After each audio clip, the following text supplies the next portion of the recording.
আবু হুরায়রা রাদিয়াল্লাহু তাআলা আনহু বলেন, রাসূল সাল্লাল্লাহু আলাইহি সাল্লাম একদা বললেন, হাল তাদরুনা মাল গীবাত, সঙ্গী সাথী বলতে পারো গীবাত কাকে বলে? সঙ্গী সাথী বলতে পারো বদনাম পরনিন্দা কাকে বলে? কালু আল্লাহ রাসূলুহু আলাম, সাহাবীগণ বললেন, আল্লাহই ভালো জানেন, আল্লাহ রাসূলই ভালো জানেন, আমরা বলতে পারছি না গীবাত কাকে বলে।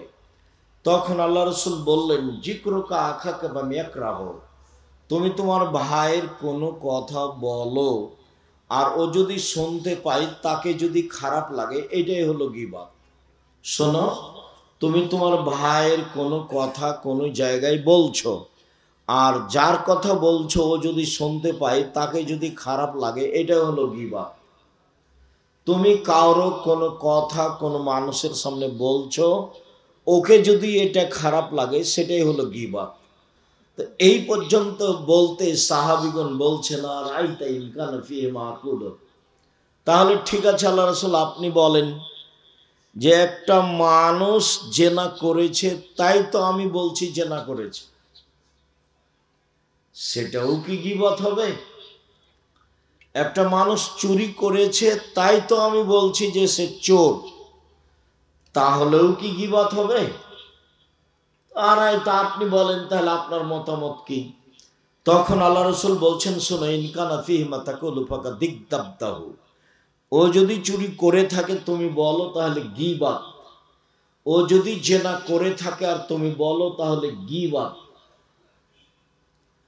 আর ওয়াইলাকুম মা ইয়াকুলু ফিহি ফাকাদিবতাহু, আর তুমি যদি ও এটা করেনি তুমি তার ব্যাপারে বলছো ফাকাদ বাহাত্তাহু, তুমি তাহলে তার উপরে অপবাদ লাগালে। ও তো জেনা করেনি, তুমি বলে দিলে, ও তো গালি দেয়নি, তুমি বলে দিলে, তাহলে তুমি তার উপরে অপবাদ লাগালে। তো দুইটার শাস্তি দুই রকম। আমি যদি আপনার গীবাত করি তাহলে আপনার হাত ধরে ক্ষমা নিতে হবে, তাছাড়া এই পাপ ক্ষমা হবে না। বিচারের মাঠে এই পাপ ক্ষমা হবে না। কাবা ঘরের গিলাপ ধরে কান্নাকাটি করলেও ক্ষমা হবে না।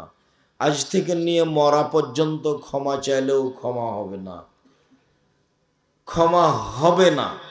হাত ধরেই ক্ষমা নিতে হবে। আরেকটা পথ হলো বিচারের মাঠে এই পরিমাণ নেকি দিয়ে দিতে হবে। এটা হলো গীবাত, এটা হলো গীবাতের শাস্তি। আর যদি অপবাদ হয় তাহলে ৮০ লাঠি। ৮০ লাঠি ছাড়া আপনাকে পবিত্র করার কোনো পথ নেই। তো নিজে বাড়িতে খেয়ে দোকানে বসে যে গীবাত করলেন, আড্ডা পিটলেন, এবার কি হলো? এটা কি করলেন? দিন রাত যে ছুটে বেড়াচ্ছেন মোটর সাইকেল নিয়ে, এ আর সেই, আর কত কি যে বলছেন। তো সাংবাদিক এসেছে প্রতিষ্ঠানে, তো আমাকে কিছু জিজ্ঞাসা করছে, তো আমি বলছি যে আসলে তো এইসব উত্তর আমি দিই না, তো তোমরা এই সাংবাদিকতা ছাড়া তোমাদের রুজি আর কোনো পথ নেই? রুজি ভিক্ষা করে খাও। আপনারা যারা এখানে সাংবাদিক আছেন, আপনাকে আমি কষ্ট দিতে চাইনি, তো দুঃখিত। সাংবাদিকতা মানে হলো মানুষের দোষ ত্রুটি জেনে পেপারে প্রচার করা, এর চেয়ে খারাপ কাজ দুনিয়াতে আছে? মানে রুজির কি আর কোন দুনিয়াতে পথ নেই? দিন মজুরি করে খেতে হবে। আমি তো বলেছি উপার্জনের পথ চারটা। একটা হলো দিন মজুরি, সন্ধ্যায় টাকা শেষ। একটা হলো চাকরি, 25 দিনে শেষ। একটা হলো জমি চাষ, সমান সমান না হলো লস। আর একটা হলো ব্যবসা। তখন রাসূল সাল্লাল্লাহু আলাইহি সাল্লাম বললেন, সত্যবাদী বিশ্বস্ত ব্যবসায়ীরা বিচারের মাঠে নবীদের সাথে থাকবেন, শহীদদের সাথে থাকবেন, সিদ্দিকদের সাথে থাকবেন। তো এটা উপরে যেতে যেতে যেতে যেতে অনেক উপরে চলে গেল। তাহাজ্জুদ পড়ে রাসূলের সাথে থাকার সুযোগ হয় না। একটা পথ আল্লাহ রাসূল সহজভাবে বলেছেন রাসূলের সাথে থাকার। কেউ যদি দুইটা মেয়ের লালন পালন করে, দুইটা মেয়ের লালন পালন বিবাহ শাদী দিয়ে দেয়, তাহলে আমি মুহাম্মদ সাল্লাল্লাহু আলাইহি সাল্লাম আর ওই পিতা জান্নাতে একসাথে এভাবে থাকবো। দুইটা আঙ্গুলকে তিনি জমা করে দেখালেন। তো এখন বাপে তো মনে করেছে যে ছেলে মেয়ের বিবাহ দেওয়া পর্যন্ত, এইটা নয়। আল্লাহ রাসূল বলেছেন আল্লাহ মাহা তাকে বিদ্যা শিখিয়ে দিয়েছে, ও আদ্দাবাহা শিষ্টাচার শিখিয়ে দিয়েছে, ও আহসানা ইলাইহিন্না তার সাথে ভালো আচরণ করেছে। তাহলে এই পিতা আর আমি জান্নাতে একসাথে থাকব। তো বাপ তো জানে না বিদ্যা কাকে বলে, বাপ তো জানে না শিষ্টাচার কাকে বলে, তো কি শিখাবে তাহলে?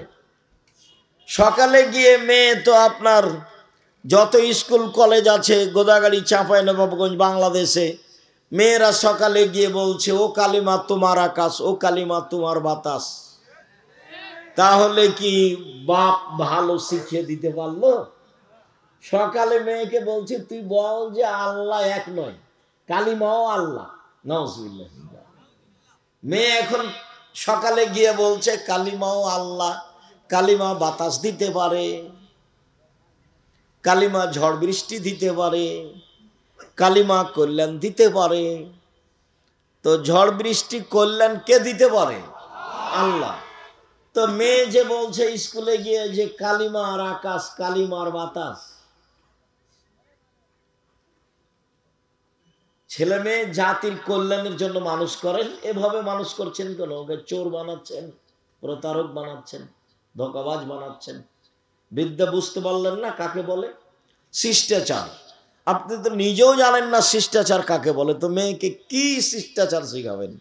বলেন এটা কি জায়গা? জায়গাটার নাম কি? মাটি কাটা। আর এই মাঠটা হচ্ছে মাটি কাটা কলেজ মাঠ। তো এখানে আশেপাশে যেসব বাড়ি আপনাদের মেয়েরা যারা এসেছে, যারা ঢং ঢং করে চলে গেছে, এরা সবাই ধরেন যে আপনার মেয়ের নখটা বড় আছে, বলেন এটা কোন শিষ্টাচার? নখে নেইল পালিশ আছে, বলেন এটা কোন শিষ্টাচার? ইহুদি খ্রিস্টানদের পতিতালয়ের মেয়েরা নখে নেইল পালিশ দেয়। ইহুদি খ্রিস্টানদের পতিতালয়ের মেয়েরা নখে নেইল পালিশ দেয়। ইহুদি খ্রিস্টানদের পতিতালয়ের মেয়েরা নখে নেইল পালিশ দেয়। তা আপনার মেয়েও নখে নেইল পালিশ দিয়েছে, বলেন এটা কোন শিষ্টাচার? দুঃখিত। ভ্যানিটি ব্যাগ নিয়ে সাজগোজ করে ঘুরে বেড়াচ্ছে, আজও ঘুরে বেড়াচ্ছে, দোকানপাটে এদিকে ওদিকে ঘুরছে, বলেন এটা কোন শিষ্টাচার? পরচুলা মাথায় দিয়ে বড় করে খোপা বেঁধেছে, বলেন এটা কোন শিষ্টাচার? আল্লাহ রাসূল বলছেন লান আল্লাহ আলাল ওয়াসিমাতে ওয়াল মুস্তাসিমাতে ওয়াল ওয়াসিলাতে ওয়াল মুস্তাসিমাতে ওয়াল মুতানাম্মিসাতে ওয়াল মুতাফাল্লিজাত। যেসব মেয়েরা উল্কি করে তাদের উপরে অভিশাপ, যেসব মেয়েরা পরচুলা ব্যবহার করে তাদের উপরে অভিশাপ, যেসব মেয়েরা ভুরু তোলে চিকন করে তাদের উপরে অভিশাপ, যেসব মেয়েরা দাঁত ছিলে চিকন করে তাদের উপরে অভিশাপ, যেসব মেয়েরা বেরেসিয়ার পোষে নিজেকে কম বয়সের দেখায় তাদের উপরে অভিশাপ, যারা উঁচা স্যান্ডেল পরে নিজেকে লম্বা দেখায় তাদের উপরে অভিশাপ, যারা এসব ঢং অবলম্বন করে তাদের উপরে অভিশাপ। তো মেয়ে তো জাহান্নামে চলেই গেছে, আপনিও তার সাথে আছেন, এবার জান্নাত নবীর সাথে হবে কিভাবে? এইভাবে মেয়ে মানুষ করে হবে? মেয়ে তো আপনার, মেয়ে কি হিন্দুর? ফ্যাশন বোরকা পরে ঘুরে বেড়াই, ওই আপনার গোদাগাড়ি বাজারে যায়, মহিষাল বাড়ি বাজারে যায়। আপনার মেয়ে তো হিন্দুর নাকি মেয়ে? ও কি ইহুদির মেয়ে? ও কি খ্রিস্টানের মেয়ে? শরম পাচ্ছেন কেন? শরম পাবেন কেন? আপনি তো বাপ, আপনাকে তো আমি বাপ মনে করি। যদি আমি দুঃখে বলি যে আপনাকে যেন বাপ না বলে, আব্বা না বলে, চাচা বলে, এটা আমার দুঃখ, এটা আমার আফসোস। এটা আমি বহুদিন থেকেই বলছি যে আপনার মতো স্ত্রীকে ওই মেয়ে যেন আপনার স্ত্রীকে যেন মা না বলে, বলবে খালা। কেননা তো মা হিসাবে দায়িত্ব পালন করেনি। যদি করে তাহলে আজকে এভাবে ও নিচু মানের মেয়ে কেন? ও ইতর শ্রেণীর মেয়ে কেন? ও নিম্ন শ্রেণীর মেয়ে কেন? ও রাস্তাঘাটের মেয়ে কেন? ও পতিতালয়ের মেয়ে সাজতে যায় কেন? ও ফ্যাশন বোরকা পরে কেন? ও নোংরা পোশাক পরে কেন? ও বেহায়া ঘুরে কেন? ও চুল দেখিয়ে মানুষকে চলে কি করে? পুরুষের পোশাক পরে কেন? ওটা মা নয়, ওকে খালা বলা অপরাধ, আপনাকে বাপ বলা অপরাধ। নিজের মেয়েকে পোশাক পরাতে পারেননি, বাপ বলছেন আপনি? কি হিসেবে আপনি বলেন? আব্দুর রাজ্জাক সাহেব, আমার 2টা মেয়ে আছে, লালন পালন করেছি, বিবাহ দিয়েছি, তাহলে আমিও নবীর সাথে থাকবো? কথা তো ঠিক, কিন্তু মেয়ের যা অবস্থা তো জাহান্নামে চলেই গেছে। ইয়া মাসার নিসা তাসাদ্দাকনা ফাইন উরিতুকুন্না আকসালাহানিন নারে। হে মহিলারা শোনো, তোমরা দান করে জাহান্নাম থেকে বাঁচো, তোমাদের অধিকাংশ নারী জাহান্নামী। জাহান্নাম বলতে নারী আর নারী, জাহান্নাম বলতে নারী আর নারী, জাহান্নাম বলতে শুধু নারীকেই বুঝায়, মহিলাকেই বুঝায়।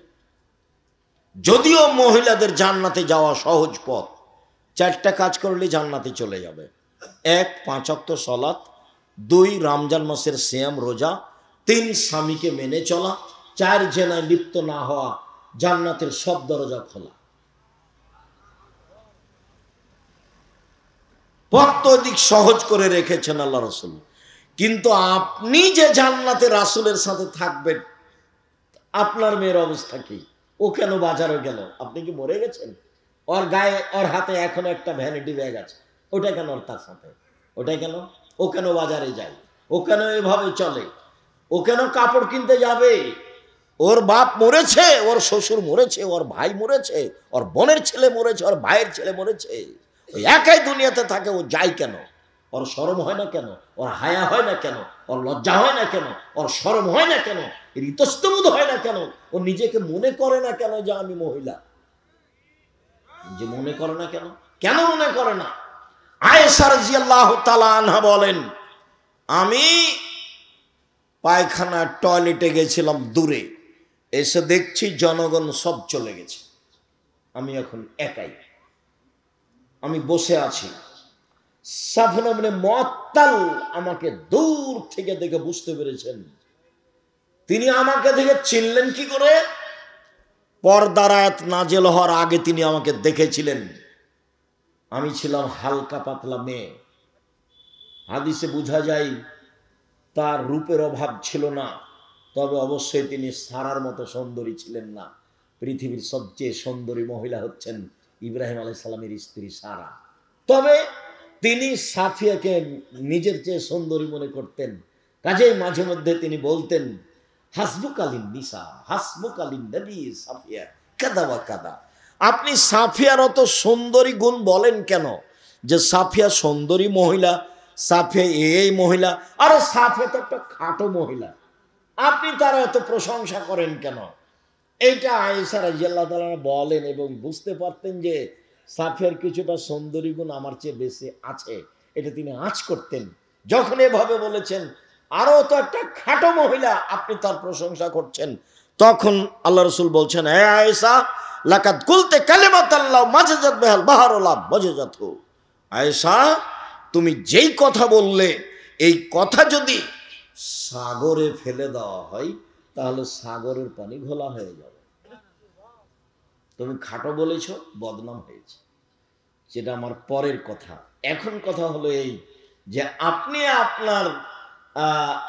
আপনার 2 মেয়ের কারণে রাসূলের সাথে জান্নাতে থাকতে পাবেন কিনা, এইটা আমার কথা। এই মুহূর্তে রাসূল সাল্লাল্লাহু আলাইহি সাল্লাম বললেন, ওই সব মহিলাদের উপরে অভিশাপ যারা পরচুলা ব্যবহার করে, যারা ভরু তুলে চিকন করে, যারা দাঁত ছিলে চিকন করে, যারা উল্কি গায়ে লাগায়, যারা নিজেদেরকে উঁচু লম্বা দেখানোর জন্য উঁচু স্যান্ডেল পরে, যারা ব্রেসিয়ার পরে নিজেকে কম বয়সী প্রমাণ করতে চায়, এদের উপরে অভিশাপ, এদের উপরে অভিশাপ, এদের উপরে আল্লাহর গজব নাযিল হবে।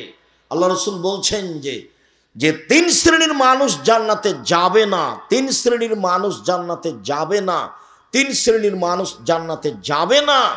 তার 1 শ্রেণীর মানুষ হচ্ছে রাজলাতু মিনান নিসায়ে, পুরুষের বেশধারী নারী, যারা পুরুষের জুতা স্যান্ডেল পরে, যারা পুরুষের শার্ট প্যান্ট পরে, যারা পুরুষের পোশাক পরে, তারা জান্নাতে যাবে না। তা আপনার মেয়ে তো প্যান্ট পরে আছে এখন, তো আল্লাহ রসুল তো ঘোষণা আগেই দিয়েছেন, তা আপনি তখন তাহাজ্জুদ পড়েও হবে না, হজ করেও হবে না, পথ তো সব বন্ধ হয়ে গেছে মেয়ের কারণে। যে মেয়ের কারণে রাসূলের সাথে কিভাবে থাকার সুযোগ হচ্ছিল, একসাথে রাসূলের সাথে একসাথে। আবার আঙ্গুল দেখিয়েছেন এইভাবে, বুঝতে পারা যায় না নাকি, ফাঁকা নাই, জমা। আবার বলেছেন কে যদি ইয়াতিম লালন পালন করে, ইয়াতিম, তাহলে সে লোক আর আমি জান্নাতে এভাবে থাকবো। বুঝা যায় না, একটু ফাঁকা। আর যদি দুইটা মেয়ের লালন পালন করে, তাহলে আমি আর সেই পিতা জান্নাতে একসাথে। তো এবার তো আল্লাহ রাসূল বলছেন যে ও মেয়ের কারণে জাহান্নামে চলে গেছে। তাহলে কি হলো? বাপের পরিচয় দেন, বাপের মতো পরিচয় দিয়ে জীবিকা নির্বাহ করেন। ওই মেয়েকে ভুল পথ থেকে ফিরাতেই হবে যে কোনো মূল্যে, যে কোনো মূল্যে। আর সেদিনও বলে গেছি বাপের পরিচয়, বাপ কাকে বলে। আবারও বলি, সংক্ষিপ্তভাবে বলি, আবু বকর সিদ্দিক রাদিয়াল্লাহু তাআলা আনহু মেরে দিলেন মেয়েকে। আবু বকর সিদ্দিক রাদিয়াল্লাহু তাআলা আনহু পৃথিবীতে সবচেয়ে দামি মানুষ নবী রাসূল ব্যতীত। আয়েশা রাদিয়াল্লাহু তাআলা আনহা পৃথিবীতে সবচেয়ে দামি মহিলা। মুহাম্মদ সাল্লাল্লাহু আলাইহি সাল্লাম পৃথিবীতে নবী রাসূল নির্বিশেষে সবার চেয়ে দামি মানুষ। আবু বকর সিদ্দিক মেয়েকে মেরে দিলেন, বিবাহদারী মেয়েকে মারলেন, পূর্ণ যুবতী মেয়েকে মারলেন, জামাইয়ের সামনে মারলেন, সবচেয়ে বড় মানুষে মারলেন, সবচেয়ে বড় মহিলাকে মারলেন, সবচেয়ে বড় মানুষের সামনে মারলেন, বিবাহদারী মেয়েকে মারলেন, পূর্ণ যুবতী মেয়েকে মারলেন, জামাইয়ের সামনে মারলেন, দিন দুপুরে মারলেন, খোলা মাঠে মারলেন, 1400 মানুষের সামনে মারলেন, সবচেয়ে বড় মানুষে মারলেন। আবু বকর সিদ্দিক রাদিয়াল্লাহু তাআলা আনহু মারলেন, সবচেয়ে বড় মহিলাকে মারলেন, আয়েশা রাদিয়াল্লাহু তাআলা আনহাকে মারলেন, সবচেয়ে বড় মানুষের সামনে মারলেন, মুহাম্মদ সাল্লাল্লাহু আলাইহি সাল্লামের সামনে মারলেন, জামাইয়ের সামনে মারলেন। শুধু জামাইয়ের সামনে নয়, জামাই যখন মেয়ে বেটির উরু রানের উপরে মাথা দিয়ে ঘুমিয়েছিলেন তখন মেরেছে। বুঝাতে পারিনি কথা? জামাই আমাদের দেশে তো মারতে যাওয়া বহু দূরের কথা। শ্বশুর যদি দেখে যে জামাই মেয়ের উরু রানের উপরে মাথা দিয়ে ঘুমিয়ে আছে, তাহলে পাল্টা এভাবে ঘুরে যাবে, মানে যাওয়াই যাবে না ওইদিকে। পরিবেশটা আমাদের দেশের এরকম। তা আয়েশা রাদিয়াল্লাহু তাআলা আনহার উরু রানের উপরে মাথা দিয়ে ঘুমিয়ে আছেন মুহাম্মদ সাল্লাল্লাহু আলাইহি সাল্লাম।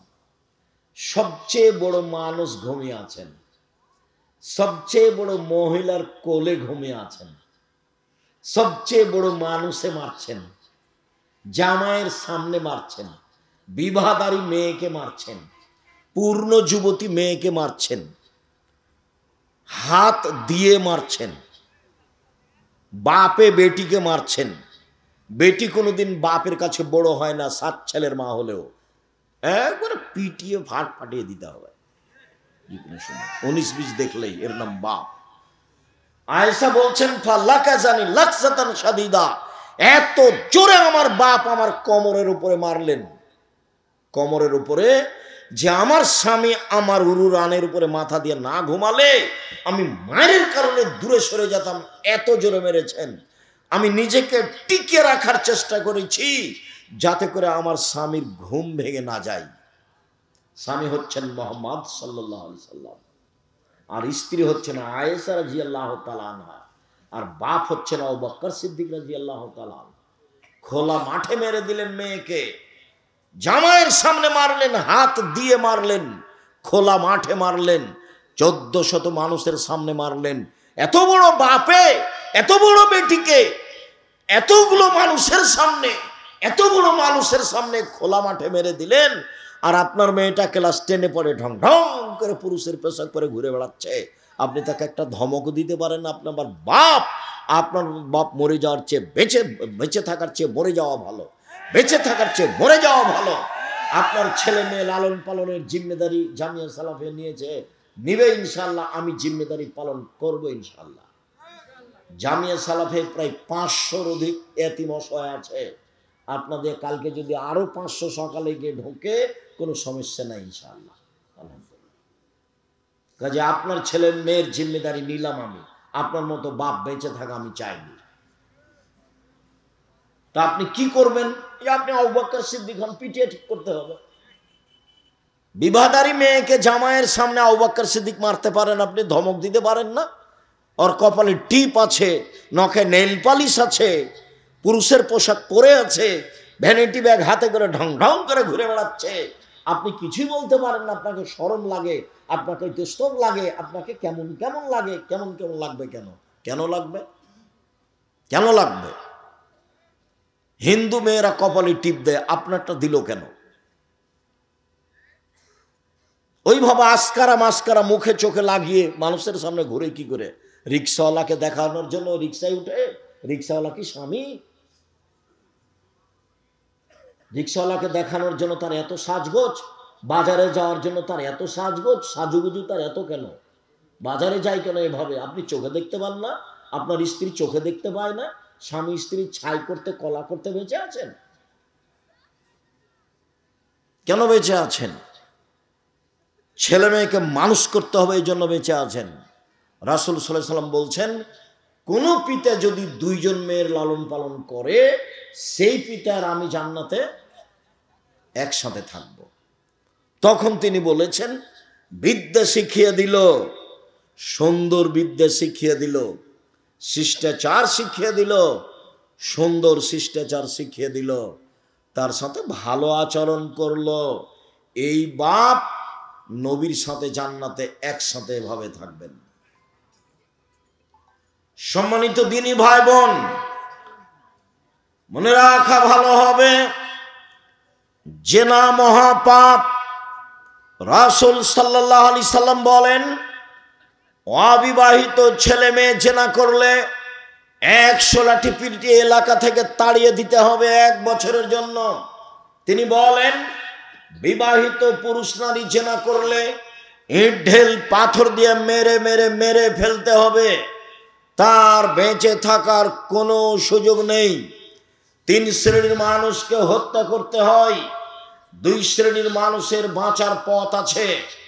3 শ্রেণীর মানুষকে হত্যা করতে হয়, 2 শ্রেণীর মানুষের বাঁচার পথ আছে। 1, কেউ যদি বলে আমি কোরআন মাজিদ মানি না, তাহলে তাকে সরকারিভাবে হত্যা করতে হবে। ফাঁসির মঞ্চে নিয়ে যাওয়া হয়েছে, ও এখন বলছে আমার ভুল হয়েছে, কোরআন আল্লাহর দেওয়া বিধান, তাহলে তাকে ফাঁস থেকে নামিয়ে নিতে হবে।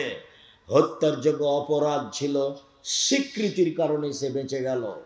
2, আপনি আমাকে হত্যা করেছেন, আমার বাপ মা আপনাকে হত্যা করে নিবে, তার নাম কিসাস, তবে আপনার বাঁচার পথ আছে। আপনাকে ফাঁসির মঞ্চে নিয়ে যাওয়া হয়েছে, গলায় ফাঁসও দেওয়া হয়েছে, আমার বাপ মা ছুটাছুটি করে বলছে আমরা মাফ করে দিলাম, আমরা মাফ করে দিলাম, আমরা কিসাস নিব না, তাহলে আপনার আর ফাঁসি হবে না। 3, বিবাহ করার পরে যদি কেউ জেনায় লিপ্ত হয়, তাহলে তাকে পৃথিবীতে বাঁচিয়ে রাখার কোনো পথই নেই, কিয়ামত পর্যন্ত না। বিবাহ করার পরে যদি কেউ জেনায় লিপ্ত হয়, তাহলে তাকে পৃথিবীতে বাঁচিয়ে রাখার কোনো পথ নেই, পুরুষ হোক আর নারী হোক। জেনা মহাপাপ, জেনা মহাপাপ, জেনা মহাপাপ। এর পরেও যদি তার বিচার না হয়, সে যদি রাতের অন্ধকারে দিনে কোনো জায়গায় নির্জনে বসে আল্লাহকে বলে আমি ভুল করেছি, আমি অপরাধী, আস্তাগফিরুল্লাহ ওয়া আতুবু ইলাইহি, আমি আল্লাহর কাছে ক্ষমা ভিক্ষা চাই, তার কাছে ফিরে যেতে চাই, আস্তাগফিরুল্লাহ আল্লাযী লা ইলাহা ইল্লা হুয়াল হাইয়ুল কাইয়ুম ওয়া আতুবু ইলাইহি, রব্বিগফিরলি ওয়া তুব আলাইয়া ইন্নাকা আনতাত তাওয়াবুল গফুর, আল্লাহুম্মা আনতা রাব্বি লা ইলাহা ইল্লা আনতা খালাকতানি ওয়া আনা আবদুকা ওয়া আলা আহদিকা ওয়া আদিকা মাসতাতাতু আউযু বিকা মিন শাররি মা সানাতু আবু লাকা বিনিমাতিকা আলাইয়া ওয়া বিযামবি ফাগফিরলি ফাইন্নাহু লা ইয়াগফিরু যুনুবা ইল্লা আনতা। আল্লাহ এই পাপ তার ক্ষমা করে দিবেন ইনশাআল্লাহ। কেন?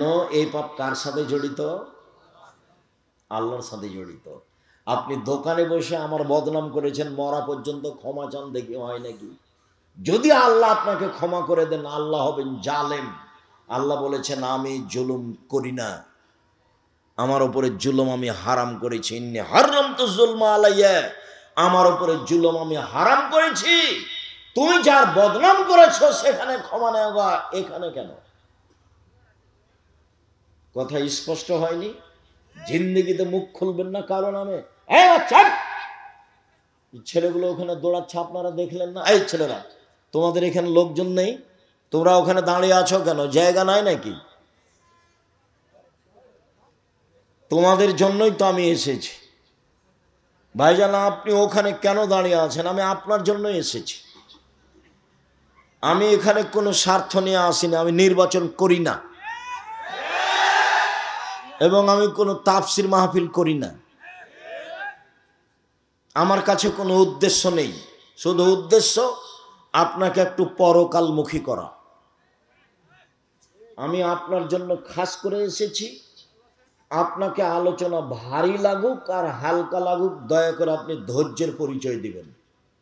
কিছুক্ষণ আপনি অপেক্ষা করবেন, আমি আপনার জন্য এসেছি। আপনারা মহিলারা, আপনারা আমার দিনী বোন।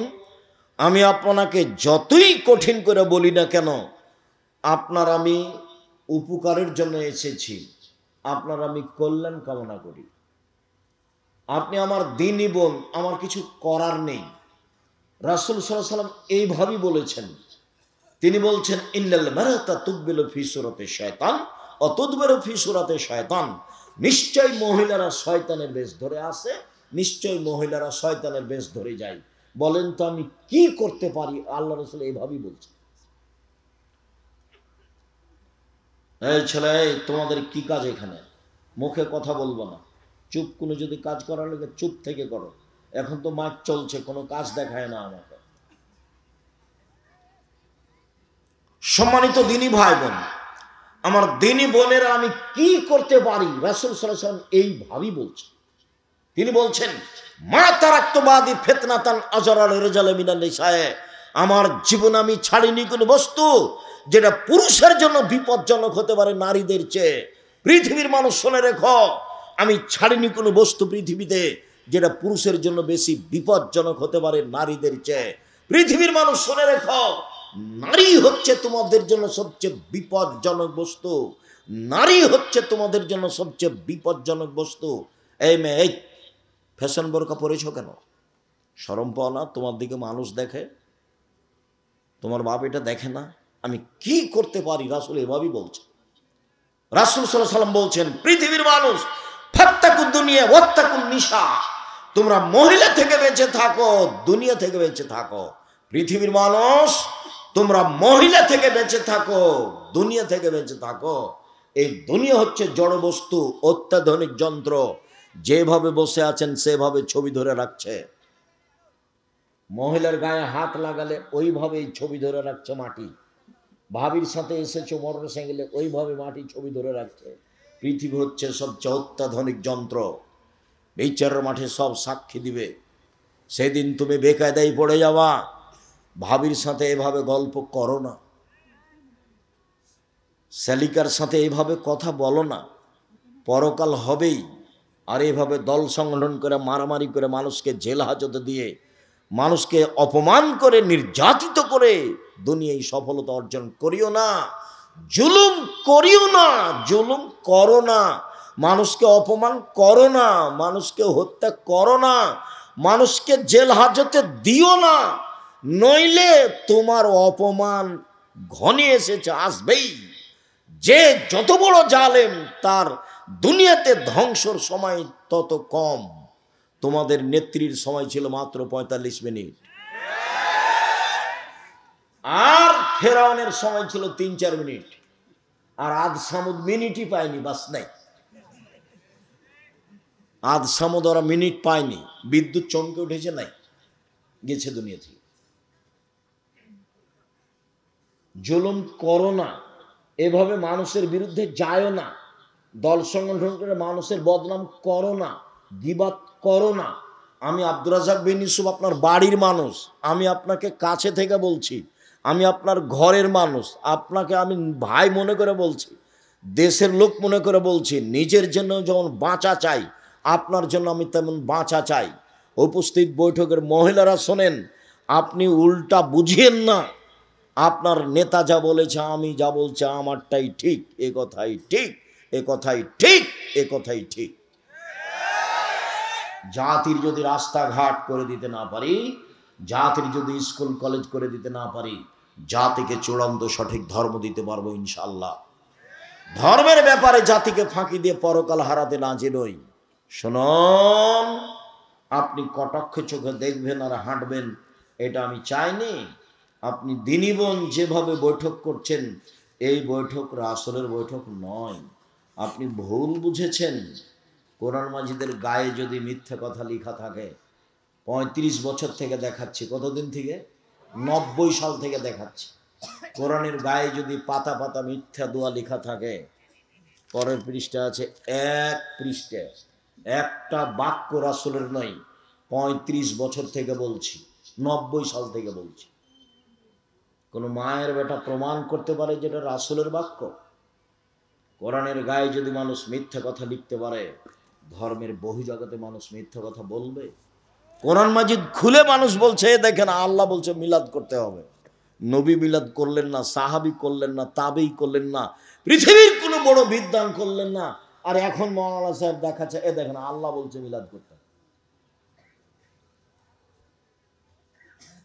দেশের শতকরা ৯৫ জন বক্তা মিথ্যুক, এ কথাই ঠিক। আপনি খালি বলেন না যে দেখেন আপনি আমার বক্তার মিথ্যা কথা দেখেন তো, খালি বলেন না সাহস করে, তারপর আমি দেখছি। দেশের শতকরা ৯৮ জন মুফাসসির মিথ্যুক, ধর্মের নামে মিথ্যা কথা বলছে। আপনি বই পড়েন না, আমি তো চেষ্টা চালাচ্ছি আপনার সাথে থাকার। প্রতিষ্ঠান দিয়ে, কলম দিয়ে, মিডিয়া দিয়ে সব সময় চাচ্ছি, মনে বড় সাধ, এই দেশের মাটিতে আমি উন্নত মানের প্রতিষ্ঠান গড়বই ইনশাআল্লাহ, যেখানে ছেলে মেয়ে বাংলা, ইংরেজি, আরবি উন্নত মানের শিক্ষা অর্জন করে জাতির অন্যায়ের বিরুদ্ধে লড়বে, মুখে কলমে মিডিয়ায় লড়বে ইনশাআল্লাহ। জীবন বাজি রেখে চেষ্টা চালিয়ে যাচ্ছি এবং তারা লড়ে যাচ্ছে। মুখে আছি, মিডিয়াতে আছি, কলমে আছি, দিন রাত আছি। কোন জায়গাতে জেনে শুনে সজ্ঞানে সরিষা সম পরিমাণ স্বার্থের আশ্রয় নিনি। উপরওয়ালা দেখছে, ৯০ সাল থেকে না আজ পর্যন্ত একটা বাক্য স্বার্থে বলিনি। কোনো স্বার্থ নেই এখানে। স্বার্থ একটাই, আল্লাহকে সন্তুষ্ট করা, আপনাকে পরকালমুখী করা। যেহেতু মরতেই হবে এটা আপনি বুঝছেন, তারই মানে পরকালমুখী। কেন আপনি দোকানে বসে আড্ডা পিটা মানুষের বদনাম করেন? আপনি কি বুঝেন? আপনি কেন বললেন যে ওই চেয়ারম্যান খারাপ? মুখ খুললেন কেন? সাংবাদিক, তুমি কি বুঝো যত কথা লিখেছো তার জবাব কি হবে? এই ছেলে, তোমাকে বলি, তোমার বন্ধু সাংবাদিক, শুনে যাও, তাকে বলে দিও, এদিকে দেখো, রাসূল সাল্লাল্লাহু আলাইহি ওয়াসাল্লাম বলেছেন, মান সাতারা মুসলিমান সাতারাহুল্লাহ ফিদ দুনিয়া ওয়াল আখিরা। কেউ যদি মুসলমানের দোষ ত্রুটি ঢেকে রাখে, তাহলে আল্লাহ ওই লোকটার দোষ ত্রুটি দুনিয়াতেও ঢাকবেন, কিয়ামতের মাঠেও ঢাকবেন, ঢেকে দিবেন। আর একটু দেখো, যে কারো বদনাম করবে না, পেপার পত্রিকায় কারো কথা লিখবে না, মুখ খুলবে না কারো ব্যাপারে, তাকে আল্লাহ বিচারের মাঠে নিয়ে আসবেন। নিয়ে এসে অন্য থেকে বাহু দিয়ে ঢেকে নেবেন, কেউ যেন দেখতে না পায়। নিজে আল্লাহ নিয়ে তার খাতাটাকে দেখাবেন, দেখো তো এই পাপ তুমি চিনতে পারো, দেখো তো এগুলো পাপ চিনতে পারো, জি এগুলো আমারই পাপ। তো তুমি কি আমাকে কিছু বলতে চাও? জি না, আমি কিছু বলতে চাই না। তো তুমি কি মনে করো যে আমার ফেরেশতারা অন্যায় লিখেছে? জি না, সেটা আমি মনে করি না। তখনও বুঝবে যে আমার নাম, আমি জাহান্নামে চলেই গেছি। তখন আল্লাহ বলবেন, দেখো তোমার একটা স্বভাব ছিল, খাসলত ছিল, মানুষের দোষ ত্রুটি ঢেকে রাখা। তুমি যদি মানুষের দোষ ত্রুটি গোপন রাখতে পারো, আমি আল্লাহ তোমার দোষ ত্রুটি গোপন রাখতে পারি না। যাও, তোমার বিচার হবে না, মাফ করে দিলাম তোমাকে, তুমি জান্নাতে চলে যাও। গুণ কি গুণ বলেন তো, কি গুণ? মুহাম্মদ সাল্লাল্লাহু আলাইহি ওয়াসাল্লাম কিভাবে দেশ ঢেকে রাখতেন সেটা আমি একটু পরে বলছি। আমি একটু বুঝাই গীবত কাকে বলে, বদনাম কাকে বলে?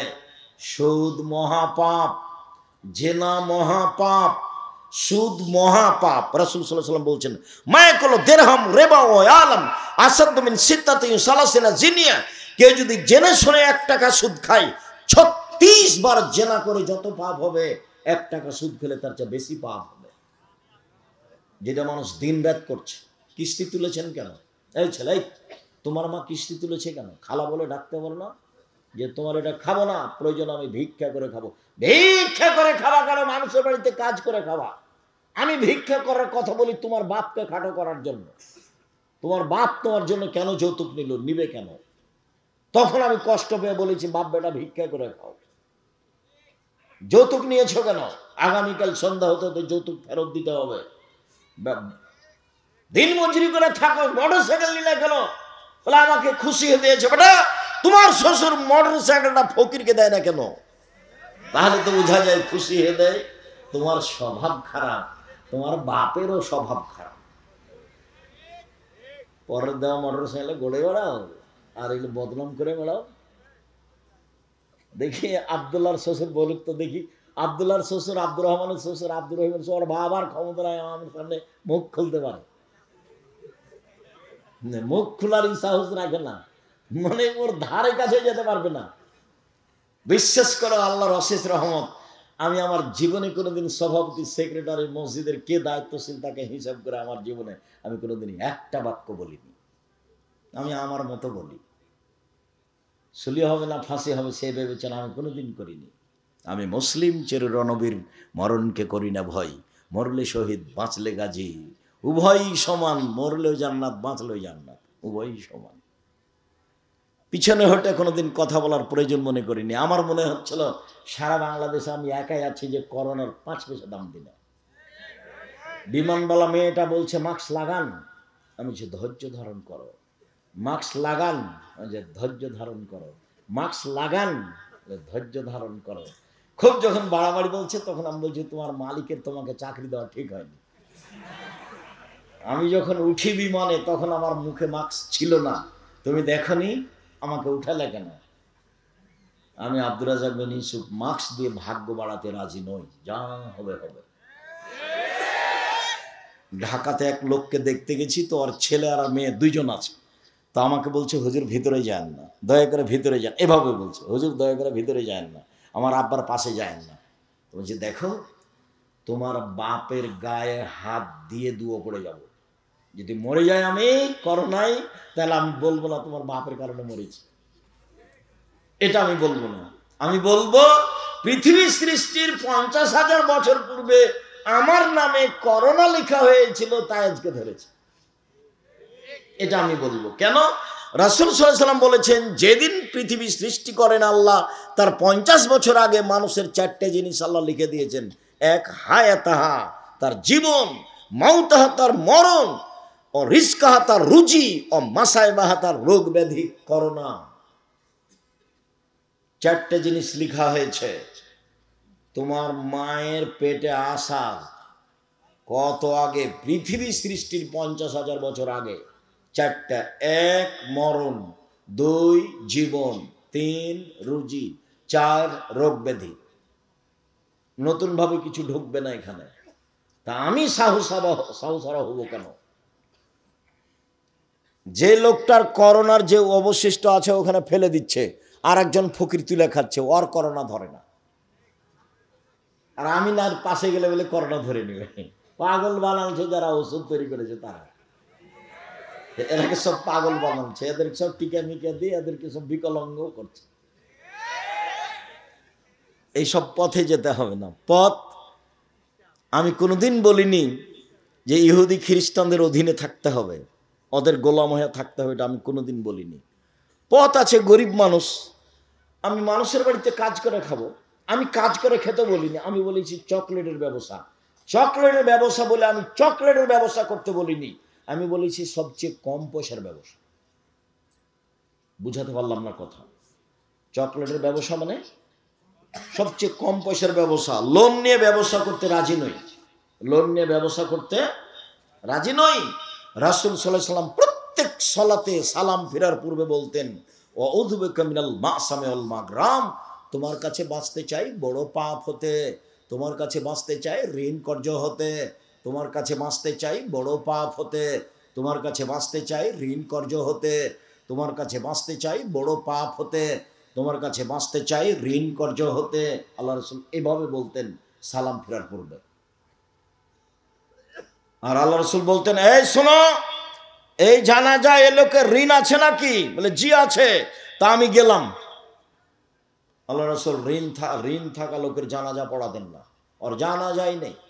তোমার বাপ ব্যাংকে ঋণ নিয়ে ব্যাংকের চাকরি করে, লোন পেয়েছে 50 লক্ষ দিয়ে বাড়ি করেছে, লিফট দেওয়া আছে, তোমরা সবাই উঠছ আর নামছ, খুব খুশি, তোমার মা খুশি, তুমিও, তোমার বোনও খুশি, সবাই মিলে খুশি। তো তোমার বাপের জানাজা হবে না যে? বলে মুন্সিকে দিয়ে করে নিও। দুনিয়া তো এরকমই, মুন্সিকে দিয়ে করে নিতেই পারো। 5,000 50,000 টাকা দিলে আমাকে বলিও তো একটা, আমি কাছে আছি, আপনার হিসাব আমার আব্বার অনেক টাকা আছে ব্যাংকে, 5 কোটি টাকা দিব, আপনি জানাজাটা করে দেন। আপনার জামিয়া সালাফে বলিও দেখি। শুনুন, রাসূল সাল্লাল্লাহু আলাইহি সাল্লাম বলেন সুদের 70টি ভাগ রয়েছে। সবচেয়ে ছোট ভাগ হলো মার সাথে জেনা করলে যেমন পাপ হয়। সুদের পাপের 70টি ভাগ রয়েছে। ছোট ভাগ হলো মার সাথে জেনা করলে যেমন পাপ হয়। সুদ মহাপাপ, সুদ মহাপাপ, সুদ মহাপাপ। কোটি কোটি টাকা সুদ খেয়ে আজকে বলছি ভুল হয়েছে, আর কোনোদিন সুদ খাবো না, লেনদেন বন্ধ করলাম, তুমি আমাকে মাফ করো। আল্লাহ বলবেন ঠিক আছে, করলাম। এখন দোকানে বসে আড্ডা পিটে কারো বদনাম করেছে, ক্ষমা চাও দেখি, হবে না। আল্লাহ তো বলছেন হাদিসে কুদসি, মা দাওয়াতানি রাজাউতানি, আদমের ছেলে মেয়ে শোনো, তুমি যেভাবে ডাকো আমি সেভাবে থাকি, তুমি যেভাবে বলো আমি সেভাবে শুনি, তুমি যেভাবে ডাকো আমি সেভাবে শুনি, তুমি যেভাবে বলো আমি সেভাবে মানি। আমি পরোয়া করি না তুমি কত বড় পাপী, আমি পরোয়া করি না তুমি কত বড় পাপী, তুমি ক্ষমা চাইলে আমি ক্ষমা করে দিই, আমি পরোয়া করি না তুমি কত বড় পাপী, তুমি যেভাবে বলো আমি সেভাবে থাকি, তুমি যেভাবে ডাকো আমি সেভাবে শুনি, ক্ষমা চাইলে ক্ষমা করে দিই, আমি পরোয়া করি না তুমি কত বড় পাপী। আদমের ছেলে মেয়ে শোনো, তোমার পাপ বেশি হতে হতে হতে যদি আকাশে লেগে যায় পাপ আর পাপ, এরপরে যদি তুমি আমাকে বলো আমার ভুল হয়েছে, আমি তোমাকে ক্ষমা করে দেব, আমি পরোয়া করি না তুমি কত বড় পাপী, আমি পরোয়া করি না তুমি কত বড় পাপী, তুমি যেভাবে ডাকো আমি সেভাবে থাকি, তুমি যেভাবে বলো আমি সেভাবে শুনি, তুমি ক্ষমা চাইলে আমি ক্ষমা করে দিই। এই কথা আল্লাহ বলছেন। তবে ঋণ ব্যতীত, বদনাম, মানুষের সাথে জড়িত পাপ ব্যতীত, মানুষের সাথে জড়িত পাপ মানুষের কাছ থেকে ক্ষমা নিতে হবে, অন্যথায় বিচারের মাঠে নেকি দিয়ে বুঝিয়ে দিতে হবে। সেদিন সব ছেলে বসো, মহান আল্লাহ বলেন ওয়াইলুল লিকুল্লি হুমাজাতিল লুমাজা, সামনে বদনাম করে যে, পিছনে বদনাম করে যে, ও সুনিশ্চিত জাহান্নামে যাবে। গীবাতের ফলাফল জাহান্নাম।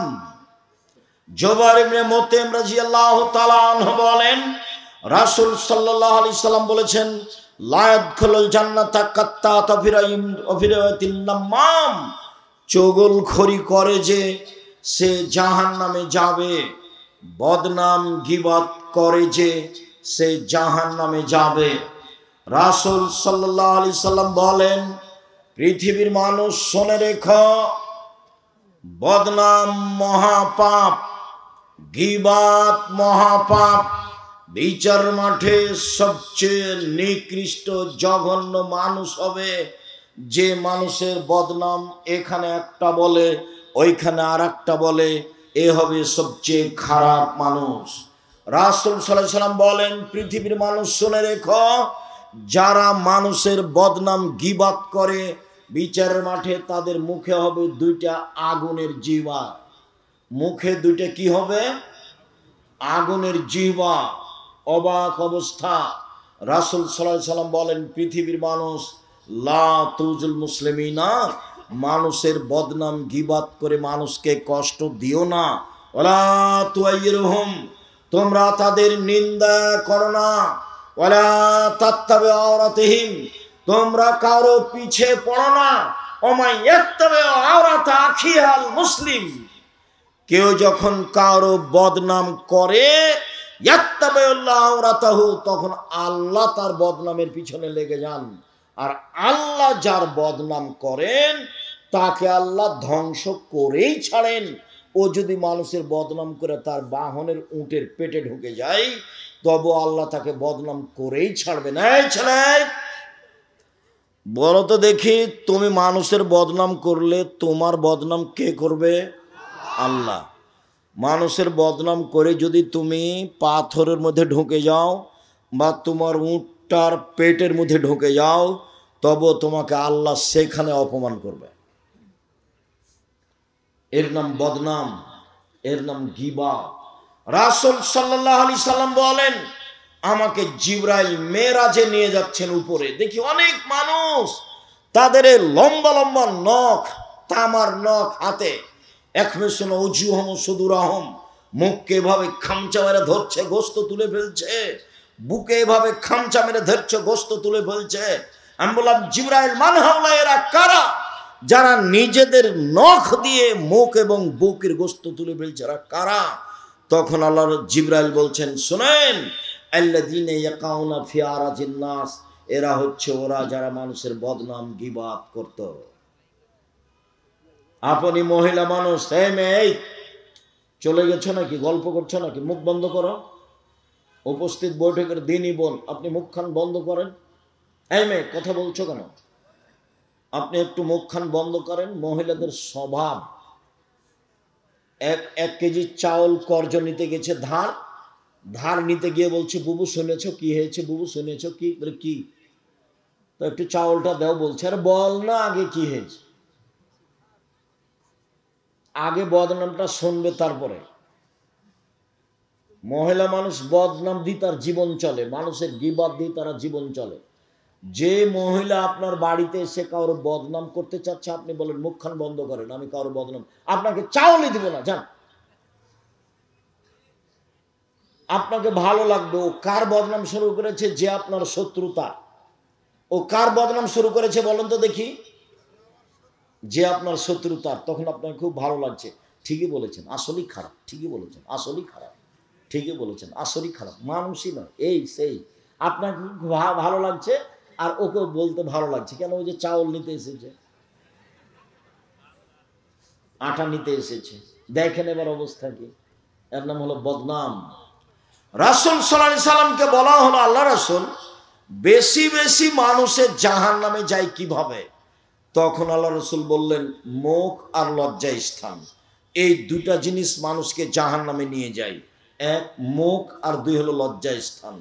মুখে যদি মানুষে বদনাম করে, তাহলে তার জান্নাতে যাওয়ার পথ নেই।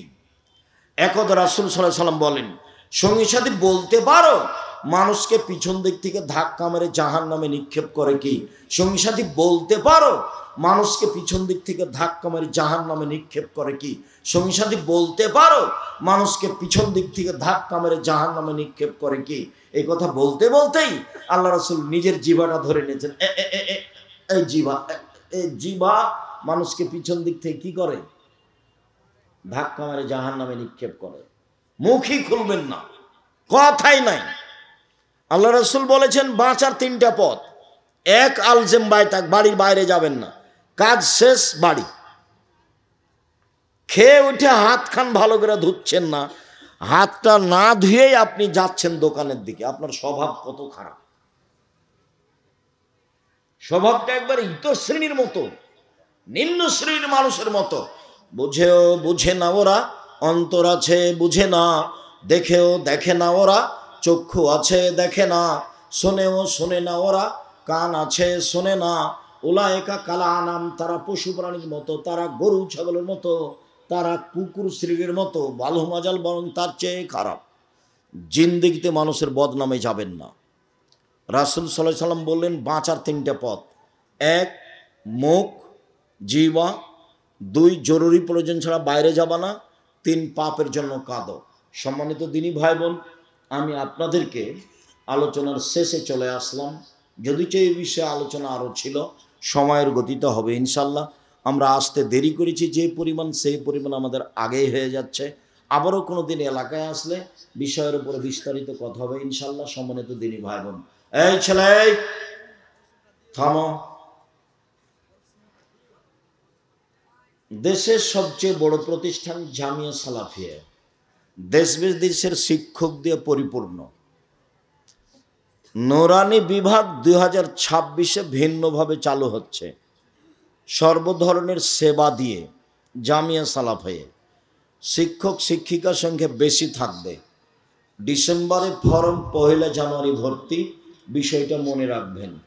জামিয়া সালাফের পক্ষ থেকে বই পুস্তক আছে। আবদুল্লাহর বইটা মনে হয় আছে, যে আল্লাহর পথে যাত্রা, এবং আব্দুর রহিমের বইটা হচ্ছে রাসূল সাল্লাল্লাহু আলাইহি সাল্লামকে যেভাবে দেখেছেন। আর আমার আদর্শ নারী, আদর্শ পরিবার, এগুলো তো আছেই। আর আমার পক্ষ থেকে একটা ফ্রি পত্রিকা আছে, একটা কিনলে ফ্রিটা পাওয়া যাবে, একটা কিনলে। আমি ফ্রি দেওয়ার জন্য আমি নিজে কিনে নিয়েছি পত্রিকা, যে পত্রিকা আপনারা টাকা দিয়ে ছাপান। এছাড়া বই আছে, দেখেন, নামাজ শিক্ষার বই। এত বই থাকার পরে আমি নামাজ শিক্ষা বই লিখতাম না, তো একবারে হাত দিয়ে ধরে, একবারে হাতে খড়িতে আমি সলাৎ শিক্ষা দেওয়ার চেষ্টা করেছি, নামাজ। সে বইটা আপনি দেখবেন। আর যা বক্তব্য দিই সব উপদেশ বই আছে। তো সলাৎ শিক্ষা, উপদেশ বই, আর আবদুল্লাহর বইগুলি আছে নাকি দেখেন, অর্থ গুরুত্বপূর্ণ বই। আল্লাহর পথে যাত্রা এখন যেটা বের হয়েছে, কয়েকটা জিজ্ঞাসা, আপনারা খালি চলে যাবেন না। আপনারা আমার জন্মভূমির মানুষ। আপনি বক্তব্য শুনতে আসলে আমাকে ভালো লাগে, বই পুস্তক শুনতে নিলে ভালো লাগে, আমার সাথে কোনো পরামর্শ করলে ভালো লাগে। মাঝে মধ্যে আমার আফসোস হয় যে আমি নিজের জন্মভূমিতে অনেক জায়গায় কথা বলতে পারি না। হরিমোহনে প্রোগ্রাম ছিল, হরিমোহন স্কুল মাঠে। তো হরিমোহন স্কুল মাঠে ওরা প্রোগ্রাম করতে পারছে না, অন্য জায়গায় করছে। চাঁপাইনবাবগঞ্জের মাটিতে এমন কোন মায়ের বেটা কে আছে যে ধর্মকে নতুন ভাবে পেশ করতে পারে? ঘুঘুরা তুলে দেব, কে আছে এমন? ওই মাঠে বক্তব্য দেওয়ার যোগ্যতা আমি রাখি, আলহামদুলিল্লাহ। ওখানে মাঠে বক্তব্য হতে দেওয়া হবে না মানে সে কে এমন ব্যক্তি আছে, এটা আমি ধর্তব্যে রাখি না, ধারণাও রাখি না। তবে এই জুলুমের অবসান ঘটেছে, আরো ঘটবে। এই জুলুমের অবসান ঘটেছে, আরো ঘটবে। কোন সাহসে তুমি এই কাজ করতে যাও? কোরআন হাদিস তুমি কি বুঝো? তুমি কোরআন হাদিস কি বুঝো? তুমি মুখ দিয়ে শব্দ বের করলে ভুল হতে পারে। তুমি কি বুঝাতে চাও? আমাদের বক্তব্য কেন বন্ধ হবে? কেন হতে দেওয়া হবে না? কোথায় রহস্য? স্পষ্ট করো। সম্মানিত দিনী ভাই বোন, চাঁপাইনবাবগঞ্জ আমার জন্মভূমি জেলা, রাজশাহীর পাশে আছি, আপনাদের পাশে আছি। আপনাদেরকেও আমি আমার জন্মভূমি এলাকার মানুষই মনে করি। কাজেই আপনারা আসলে ভালো লাগে, পরামর্শ চাইলে ভালো লাগে, পরামর্শ দিলে ভালো লাগে। জামিয়া সালাফিয়া আমি একাই গড়িনি, চাঁপাইনবাবগঞ্জ রাজশাহী জেলার মানুষের জামিয়া সালাফিয়া। জামিয়া সালাফিয়া রাজশাহী যেটা, সেটা 50 বিঘা জমির উপরে ছেলেদেরটা, আর মেয়েদেরটা তানের প্রায় 60 থেকে 70 বিঘা জমির উপরে। জামিয়া সালাফিয়া যেটা রূপগঞ্জ, নারায়ণগঞ্জ, ঢাকায়, সেটা প্রায় 100 বিঘা জমির উপরে। যেটা দিনাজপুরে, সেটা প্রায় 20 বিঘা জমির উপরে। 300 জন শিক্ষক শিক্ষিকা আছেন। 40 লক্ষ টাকা মাসে বেতন লাগে। 40 লক্ষ। শিক্ষক জানেন না কিভাবে প্রতিষ্ঠান চলে, ছাত্র জানে না কিভাবে প্রতিষ্ঠান চলে, কমিটি জানে না কিভাবে প্রতিষ্ঠান চলে, আমি নিজেই ভালোভাবে জানি না কিভাবে চলে। অতএব আপনাদের নিজস্ব সম্পদ মূল্যায়ন করার চেষ্টা করবেন। শিরক মুক্ত প্রতিষ্ঠান জামিয়া সালাফিয়া, বিদআত মুক্ত প্রতিষ্ঠান জামিয়া সালাফিয়া, দল মুক্ত প্রতিষ্ঠান জামিয়া সালাফিয়া, হিংসা মুক্ত প্রতিষ্ঠান জামিয়া সালাফিয়া, সংগঠন মুক্ত প্রতিষ্ঠান জামিয়া সালাফিয়া, দেশের সর্ববৃহৎ প্রতিষ্ঠান জামিয়া সালাফিয়া।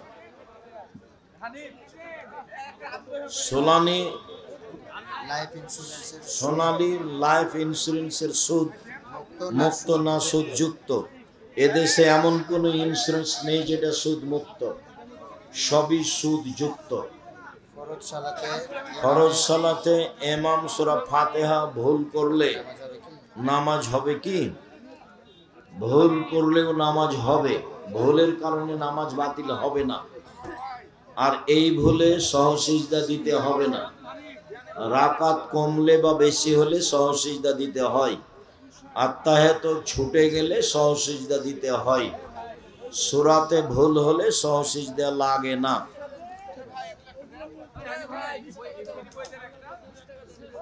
হুজুর, না বুঝে আমি আপনাকে গালি গালাজ করেছি, আমাকে ক্ষমা করবেন। ঠিক আছে, তোমাকে ক্ষমা করলাম। বহু মানুষ এরকম আছে, তুমি আরো 5 জনকে বলে দিও আমি জাতির কোনোদিন ক্ষতি করিনি। যখন জাতি না বুঝে আমার বক্তব্য বন্ধ করে তখন আমার আফসোস হয়। এই ছেলে, একটা ফ্রি হলে একটা কিনলে সরাসরি ফ্রি নয়, যেটাই কোনো একটা কিনলে একটা ফ্রি। ঠিক আছে, আমি ওগুলো নিজে কিনেছি ফ্রি দেওয়ার জন্য, মানুষ আগ্রহী হবে। যদিও আপনাদের টাকা দিয়ে ওইসব পত্রিকা ছাপে না, আমি তো আর ব্যবসায়ী নই যে আমার কাছে কোটি টাকা আছে। 16,000 পত্রিকা বের হয়, তো 2-1 টাকা নয়। প্রেস আছে, সবকিছু আছে, জনগণের সহযোগিতা আছে। আমরা মাটি কাটার মানুষ, কবে টাকা দিলাম? না দিই, কেউ দেয়, কোন দেশ থেকে দেয়, চলে তো, প্রতিষ্ঠান চলছে তো। মা যদি দাদা দাদির সাথে কথা বলতে নিষেধ করে, এই মায়ের কথা শোনা হবে না, এই মাকে খালা বলে ডাকো, এমন ভালো না। দাদি তো আসল, দাদাই তো আসল। বাপের উপর দিয়ে তার সম্মান থাকবে, মায়ের উপর দিয়ে সম্মান থাকবে। দাদি আমার দাদির সাথে কথা বলতে নিষেধ করে মানে কোন কথা? দাদি আমাকে বকা দিয়েছে, দাদি আমাকে যা বলেছে বলেছে।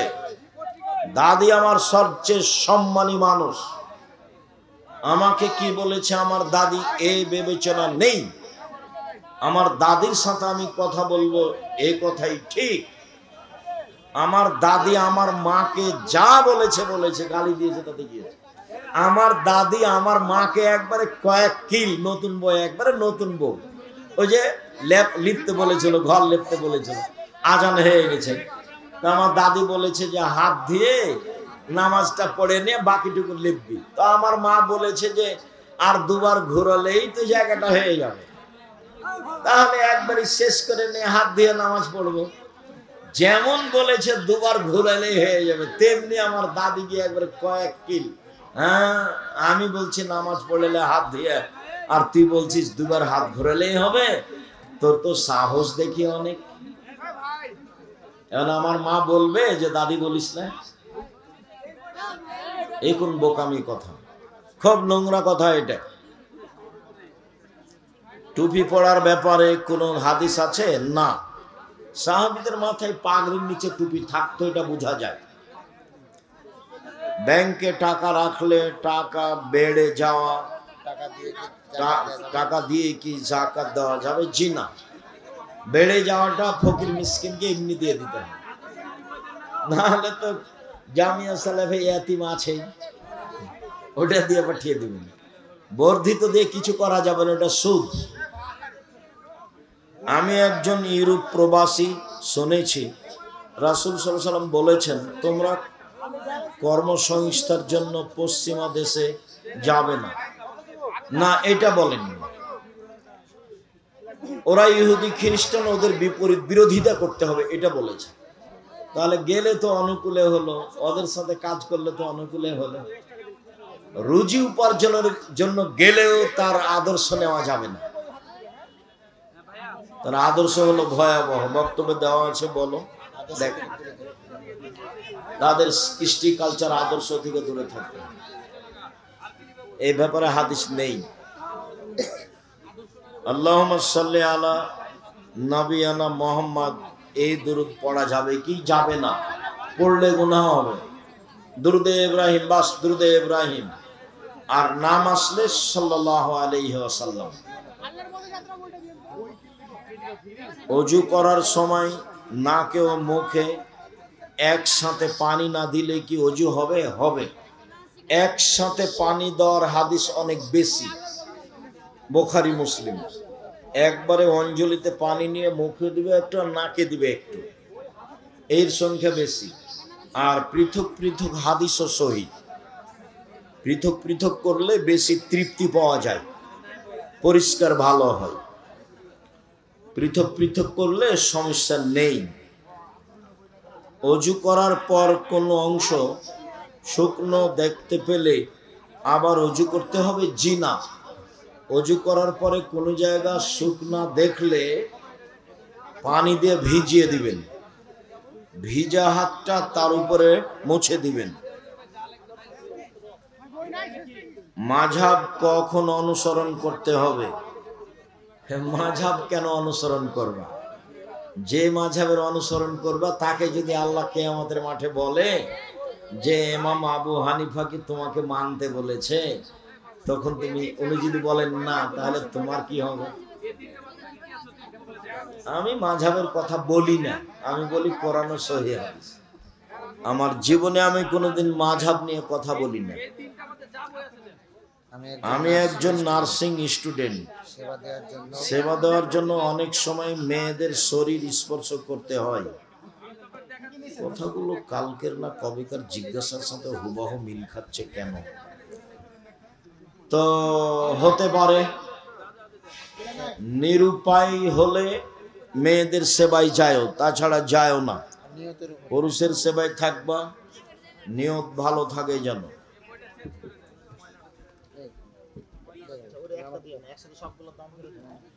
মজা করে গোপনে ফোনে বা SMS এ দুজন দুজনকে 3 বার কবুল বললে কি বিয়ে হবে? না, এই বিবাহ বাতিল। কোর্টের বিবাহ বাতিল, উকিলের বিবাহ বাতিল, জজের বিবাহ বাতিল। কোর্টের বিবাহতে ছেলে মেয়ে হলে সব ছেলে অবৈধ। 7 ছেলের মা হলো 7টাই অবৈধ সন্তান। কোর্টের বিবাহ বাতিল। বাপ ছাড়া বিবাহ হবে না, বাপ ছাড়া বিবাহ হবে না। বাপের দাম আছে। বাপ মরলে দাদা, চাচা, ভাই এরা নিচে নেমে আসে। তওবা কিভাবে করব? তওবা কখন করলে কবুল হবে? আস্তাগফিরুল্লাহ ওয়া আতুবু ইলাইহি বেশি পড়ো। রাতে 2 রাকাত সালাত আদায় করে হাত তুলে বলো, এই পাপ আমি এই পাপ আর কখনো করব না। তুমি আমাকে পাপ থেকে বাঁচাও। অনুতপ্ত হয়ে বলছি। আমি একজন ছাত্র, টিউশনি করে টাকা ইনকাম করি। মেয়েদেরকে পড়ালে কি টাকা হালাল হবে? নির্জনে কোনো মেয়েকে পড়াতে পাবা না। পড়ালে তার মা পাশে বসে থাকবে, নইলে আরো 5 জন হতে হবে, ইসলামী পোশাক হতে হবে। জুমার দিনে খুতবার পরে আজান দেওয়া হয়, সেটা জায়েজ না? আজান একটাই, যখন খুতবা শুরু হবে তখন বাস একটাই আজান, রাসূলের সুন্নাত। এশার সালাতের পর ভিতরের সালাত না পড়লে সালাত আদায় হবে কি? ভিতরের সালাত ফজরের আজান পর্যন্ত পড়েন, যখন সহজ হয়। 1 রাকাত পড়বেন, চাইলে 3 রাকাত, চাইলে 5 রাকাত, 1 রাকাত বেশি পড়বেন। আর কেউ যদি দোয়ায়ে কুনুত পড়তে চায়, তাহলে দোয়ায়ে কুনুত প্রতিদিন পড়তে হবে না। কেউ যদি কোনোদিন দোয়ায়ে কুনুত পড়তে চায়, তাহলে ভিতরের সালাতে পড়বে। কেউ যদি কোনোদিন দোয়ায়ে কুনুত পড়তে চায়, তাহলে ভিতরের সালাতে পড়বে। কেউ যদি কোনোদিন দোয়ায়ে কুনুত পড়তে চায়, তাহলে ভিতরের সালাতে পড়বে। রুকুর আগে হলে বুকে হাত বাঁধা থাকবে, রুকুর পরে হলে উঠাবে। সাহারির শেষ সময় কিভাবে নির্ধারণ করা হয়? এই 50-60 আয়াতের পড়ার মতো সময় থাকবে, এরকম সময়। শায়েখ, আমি স্বপ্নে দেখি আমার বাবা মারা গেছেন, আমি চিৎকার করে কান্না করছি। এ সময় তখন শেষ রাত। এই স্বপ্ন দ্বারা আমাকে পরিষ্কার বলুন। স্বপ্ন ভালো লাগলে কাউকে বলতে হবে, খারাপ লাগলে কাউকে বলতে হবে না। বাম দিকে থুথু ফেলতে হবে, নাউজুবিল্লাহ মিন জালিক বলতে হবে, অজু করে 2 রাকাত সালাত আদায় করতে হবে, তাহলে খারাপ স্বপ্নের কোনো প্রতিক্রিয়া হবে না। আর স্বপ্ন কোনো দলিল নয়। স্বপ্নের কথা ভালো হলেও ঠিক হতেও পারে, নাও হতে পারে। স্বপ্ন জীবনে কোনো দলিল নয়। শুকরিয়া, জাযাকুমুল্লাহ খায়র। সকল দিনই ভাই বোনকে আজকের আলোচনা মেনে চলার জন্য আন্তরিকভাবে অনুরোধ জানাচ্ছি। বিশেষভাবে সমাজের যা অবস্থা, তাতে হাট বাজার দোকানপাট থেকে বেঁচে থাকতে হবে, মুখ বন্ধ করতে হবে, অন্যথায় সরাসরি জাহান্নামে চলে যেতে হবে, যা আমরা আজ করতে পারছি। বিষয়টি খুব সতর্কভাবে দেখবেন। দ্বিতীয়, 5 ওয়াক্ত সালাত আদায় করবেন, হালাল রুজির চেষ্টা করবেন, আর কোরআন তেলাওয়াতে অভ্যাসী হবেন। আমার দ্বীনী বোনদের অনুরোধ জানাচ্ছি, আপনারা 5 ওয়াক্ত সালাত আদায় করবেন, স্বামীকে মেনে চলার চেষ্টা করবেন, বাপের কথা মতো চলার চেষ্টা করবেন। আল্লাহ ভালো পথ সহজ করে দিবেন ইনশাআল্লাহ। আল্লাহ আমাদের যারা মারা গেছে তুমি তাদের কবরের শাস্তি মাফ করো, যারা আমরা অসুস্থ তুমি তাদের আরোগ্য দান করো, যারা আমরা বেঁচে আছি তুমি তাদেরকে তোমার রাসূলের পদ্ধতি অনুযায়ী চলার তৌফিক দান করো। এই দাবি, এই দোয়া রেখে আজকের আলোচনা এখানেই শেষ করলাম। সুবহানাকাল্লাহুম্মা ওয়া বিহামদিকা আশহাদু আল্লা ইলাহা ইল্লা আনতা আস্তাগফিরুকা ওয়া আতুবু ইলাইক। আসসালামু আলাইকুম।